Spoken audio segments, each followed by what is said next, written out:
સુરેન્દ્રનગરના રણમાં તંત્રના પાપેથી પાણીની રેલમછેલ, અગરો પર આફત આવી પડી। ચારે તરફ દેખાઈ રહ્યું છે પાણી, નદી વહેતી હોય તેવા જોવા મળી રહ્યા છે દ્રશ્યો। બોટ લઈને અંદર જવું પડે તેવી સ્થિતિ છે। જ્યાં જ્યાં નજર કરો ત્યાં ત્યાં માત્ર ને માત્ર બરબાદીના જ દ્રશ્યો સામે આવી રહ્યા છે। પાણીની રેલમછેલની આ ખતરનાક તસવીર છે સુરેન્દ્રનગરના ખારાગોડા રણની। ખારાગોડા રણમાં તંત્રના પાપે પાણીની રેલમછેલ થતા અગરિયાઓ પર આફત આવી પડી। સુરેન્દ્રનગર પંથકમાં કેનાલના પાણીએ અગરિયાઓને પાયમાલ કર્યા।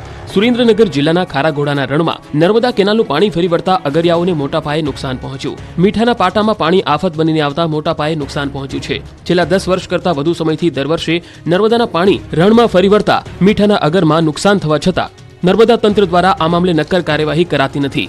વારંવાર અગરિયાઓની મહેનત પર પાણી ફરી વળતા તંત્ર સામે અગરિયાઓનો રોષ ભભૂકી ઉઠ્યો।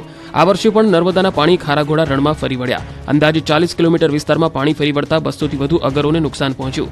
રણમાં આવેલ દેગામ, સવલાસ, હિંમતપુરા, સોની, કૃષ્ણા, રામદસાડા, ડીવીએસ અંબિકા સહિતની સહકારી મંડળીના મીઠાના પાટામાં નર્મદાનું પાણી ફરી વળ્યું છે। રૂપેણ નદી, પાટડી, અજીતગઢ અને ખારાગોડા તેમજ પીપળીના ભોકળામાંથી નર્મદાનું પાણી વેડફાઈને રણમાં ફરી વળે છે। આ વર્ષે પણ મોટા પ્રમાણમાં નર્મદાનું પાણી રણમાં ફરી વળતા અગરિયા દીઠ રૂપિયા 2 લાખથી વધુનું નુકસાન અગરિયાઓ જણાવી રહ્યા છે। આગામી માર્ચ મહિનામાં મીઠું તૈયાર થવાની અણી પર છે તેવા સમયે જ અગરોમાં નર્મદાના પાણી ફરી વળતા અગરિયાઓની આશાઓ અને સપનાઓ પર પાણી ફરી વળ્યું છે।